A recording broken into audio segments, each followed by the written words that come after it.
নমস্কার, সকলকে উৎপল শেডওয়ার্ড চ্যানেলে স্বাগত।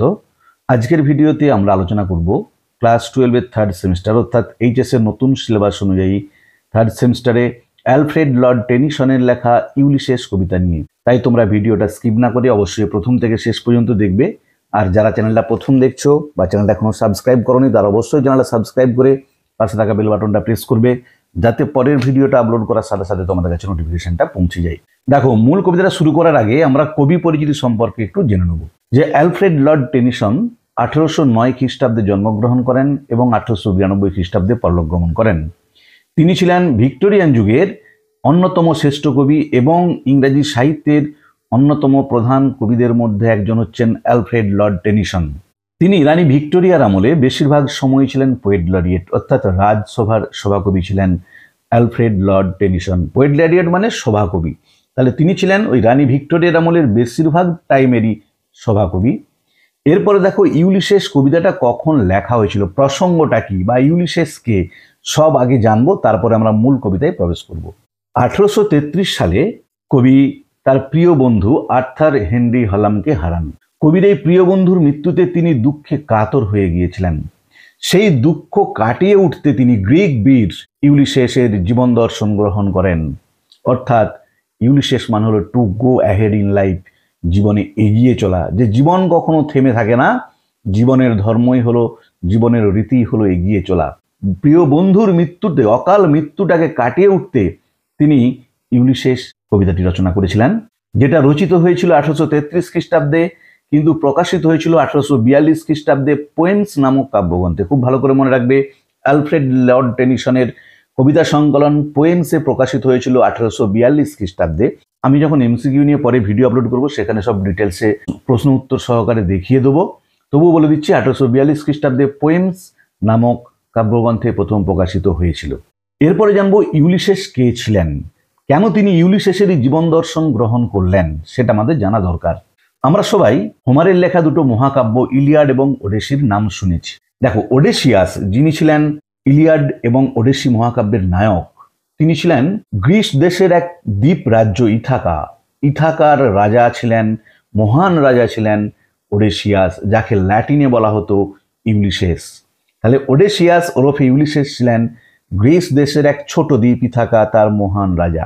হোমার তার ইলিয়াড মহাকাব্যে ট্রোজান যুদ্ধের বিখ্যাত কাহিনী বর্ণনা করেছেন। ট্রোজান যুদ্ধটা কি না, ট্রয়ের সঙ্গে স্পার্টা ওরফে গ্রিস বলতে পারো যে যুদ্ধ হয়েছিল। এবার কেন হয়েছিল না, ট্রয়ের রাজপুত্র প্যারিস যখন স্পার্টার রাজা মেনোলসের সুন্দরী রানী হেলেনকে নিয়ে পালিয়ে যায়, তখন রাজা মেনোলস গ্রিসের অন্যান্য রাজাদের সাহায্য নিয়ে এক বড় সৈন্যবাহিনী গঠন করেন এবং ট্রয়ের বিরুদ্ধে যুদ্ধ ঘোষণা করেন। যেই যুদ্ধে ইউলিসেস ছিলেন অন্যতম বীর এবং বিখ্যাত কূটনীতিবিদ, বুদ্ধিমান ব্যক্তি। দীর্ঘ 10 বছর ধরে যুদ্ধ চলার পর ট্রয় পরাজিত হয়।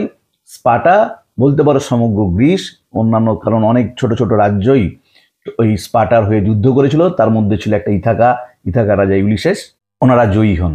এটা হচ্ছে ইলিয়াড মহাকাব্যের বিষয়বস্তু। এরপরে 10 বছর ধরে যুদ্ধ চলার পর যখন তারা যুদ্ধে জয়ী হয়, তখন শুরু হয় বাড়ি ফেরার পালা। বাড়ি ফিরতেও কিন্তু তাদের সময় লেগে যায় প্রায় 10 বছর। তাহলে 10 বছর ধরে যুদ্ধ চলেছে, বাড়ি ফিরতেও প্রায় 10 বছর। এই বাড়ি ফেরার পথে বহু বাধা বিপত্তি, নানান রোমাঞ্চকর ঘটনার মুখোমুখি হয় তারা। অবশেষে ইউলিসেস তার রাজ্য ইথাকায় ফিরে আসেন, যেখানে তার জন্য অপেক্ষা করছিলেন তার প্রিয়তমা পেনিলোপি এবং তার যুবক পুত্র টেলিমেকাস। হোমারের ওডিসি মহাকাব্যের মূল বিষয়বস্তু হলো ওডিসিয়াস বা ইউলিসেসের এই বাড়ি ফেরার কাহিনী। ইউলিসেস ওই যুদ্ধক্ষেত্র থেকে বাড়ি ফেরার পর যে কথাগুলো বলেছিলেন সেটাই হচ্ছে ইউলিসেস কবিতাতে আছে। এরপরে দেখো, এই কবিতাটা হচ্ছে একটা ড্রামাটিক মনোলগ। যেমন আমরা মাই লাস্ট ডাচেস পড়েছি রবার্ট ব্রাউনিং এর, যে একক বক্তা থাকবেন একজন, তিনি তার শ্রোতাদের উদ্দেশ্যে নানান কথা বলে যাবেন, কিন্তু শ্রোতারা কোনো রকম কমেন্ট করবেন না, মন্তব্য করবেন না, শ্রোতাদের কোনো বক্তব্য থাকবে না, শুধুমাত্র বক্তাই বলে যাবেন। এটা কিন্তু কবিতার নিজের মুখনিসৃত বাণী নয়, ইউলিসেস কথাগুলো বলছেন। আর ইউলিসেস কাকে কথাগুলো বলছেন? সেই সমস্ত নাবিক এবং যোদ্ধাদের যারা তার ট্রয় যুদ্ধের সঙ্গী ছিলেন এবং ট্রয় যুদ্ধ থেকে ফেরার পথে তার সঙ্গী ছিলেন, এবং আর শ্রোতা হিসেবে ছিলেন তার পুত্র টেলিমেকাস। তাদের উদ্দেশ্যে ইউলিসেস এই কবিতার যে কথাটা বলেছেন তাদের উদ্দেশ্য নিয়ে, এবং তার সাথে সাথে অবশ্যই আমরা পাঠকগণ শুনবো ইউলিসেস কি বলেছেন। তাহলে ইউলিসেস কবিতাটা কখন লেখা হয়েছিল, প্রেক্ষাপট কি, ইউলিসেস নামের তাৎপর্য কি, সব আমরা জানলাম। এরপরে আমরা মূল কবিতায় প্রবেশ করব। ওডেসিয়াস ওরফে ইউলিসেস তিনি ট্রোজান ওয়ার শেষে বাড়ি ফিরেছেন দীর্ঘ 20 বছর পর, কারণ 10 বছর ধরে যুদ্ধ চলেছে, 10 বছর সময় লেগেছে বাড়ি ফিরতে। 20 বছর পর সে তার রাজ্য ইথাকাতে ফিরে এসেছেন। ফিরে এসে তিনি কি বলছেন, ইট little profits that an ideal king. লাভটা খুবই সামান্য, কোনো লাভই নেই একজন অলস রাজা হয়ে। তাহলে এখানেতে ইউলিসেস নিজেকে অলস রাজা বলছেন, কারণ তিনি যুদ্ধক্ষেত্র থেকে বাড়ি ফিরে ইথাকাতে রয়েছেন।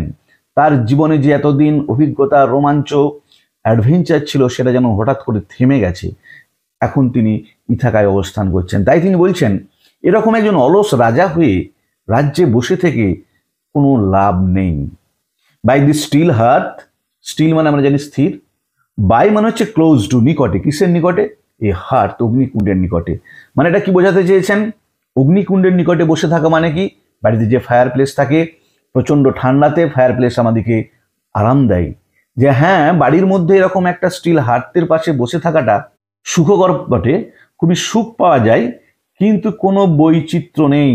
ঠিক আছে, কবি বলতে চাইছেন যে হ্যাঁ বাড়িতে এখন স্টিল হার্থের পাশে আমরা বসে আছি, সেখানেতে জীবনে আরাম আছে, সুখ আছে, উত্তাপ আছে, কিন্তু কোনো বৈচিত্র্য নেই। অ্যামং দিজ ব্যারেন ক্র্যাগস, ব্যারেন মানে অনুর্বর, নিষ্ফলা, আর ক্র্যাগস মানে হচ্ছে এবড়ো খেবড়ো টিলা, ছোট ছোট পাহাড়। অ্যাকচুয়ালি মনে রাখতে হবে ইথাকার দ্বীপটা ছোট ছোট পাহাড় বা টিলাতে পরিপূর্ণ ছিল। তাই তিনি বলছেন তিনি যুদ্ধক্ষেত্র থেকে বাড়ি ফিরে যখন ইথাকায় রয়েছেন, যে এই চারদিকে ঘেরা ছোট ছোট টিলা যেগুলো অনুর্বর, সেই অনুর্বর টিলার মাঝখানে ছোট্ট দ্বীপের রাজা হয়ে চুপচাপ বাড়িতে বসে থেকে হয়তো সুখ পাওয়া যাচ্ছে বটে, কিন্তু এতে কোনো লাভ নেই, কারণ জীবনটাতে কোনো বৈচিত্র্য নেই। তারপর কি বলছেন দেখো, match with an aged wife, সঙ্গী হয়ে থাকা একজন বৃদ্ধা স্ত্রীর, স্বাভাবিক।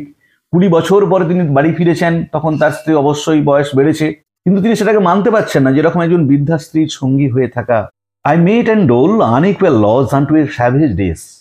দেখো মেড মানে কি, মেড মানে ন্যায় বিচার করা, আর ডোল মানে দিয়ে থাকা, যে আমি ন্যায় বিচার দিয়ে থাকি তাদের।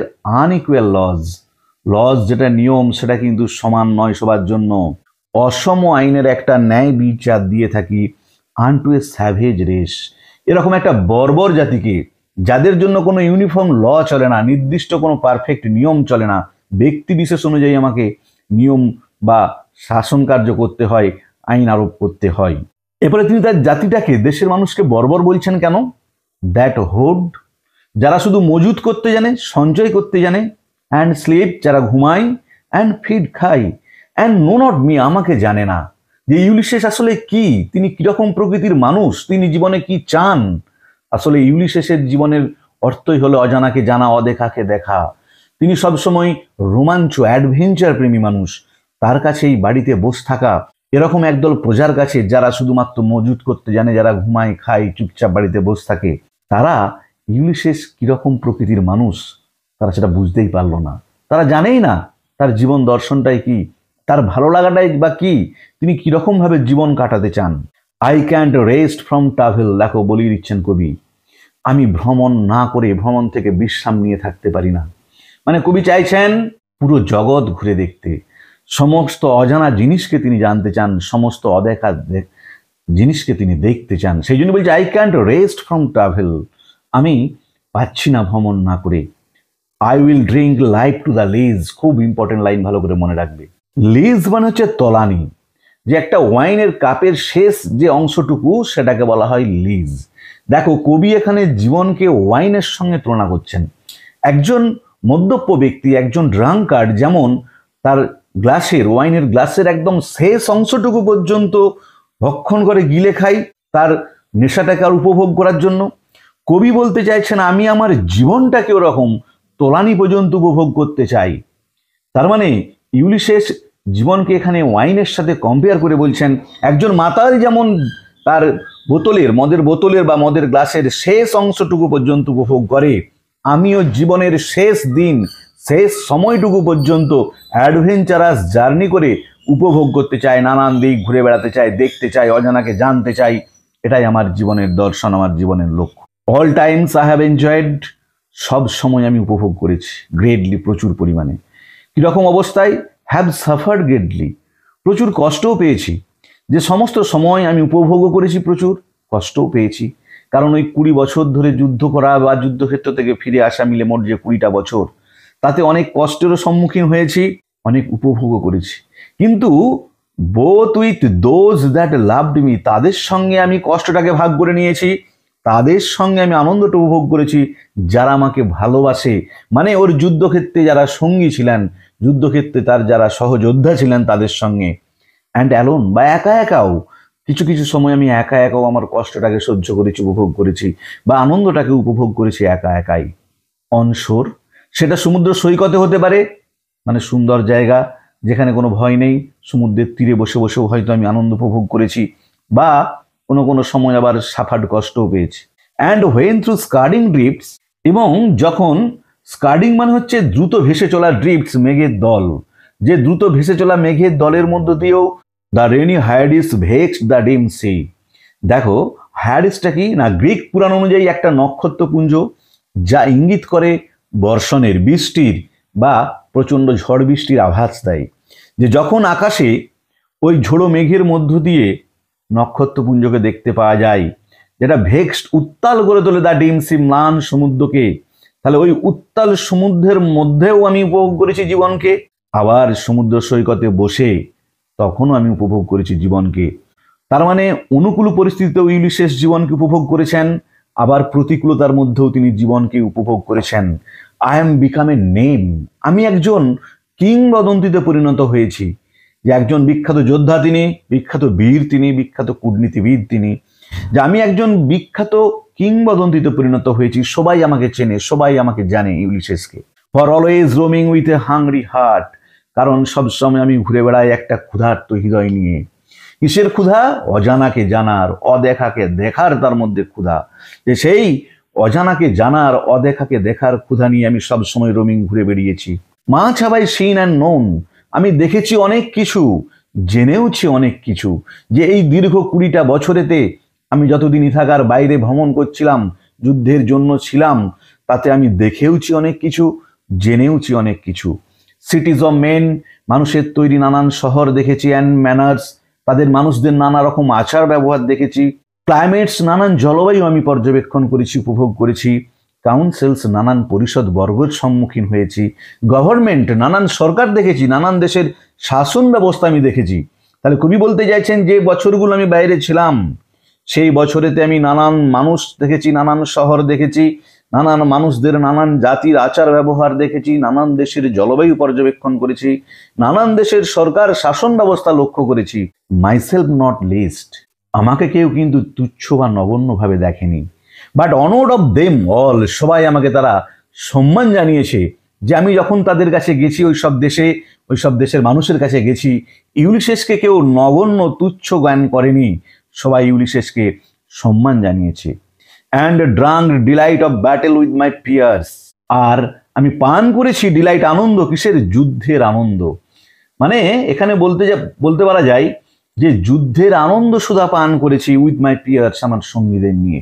যে তিনি যখন ট্রয়ের সঙ্গে যুদ্ধ করছিলেন, সেই যুদ্ধটাকে উপভোগ করেছেন তার সঙ্গীদের সাথে।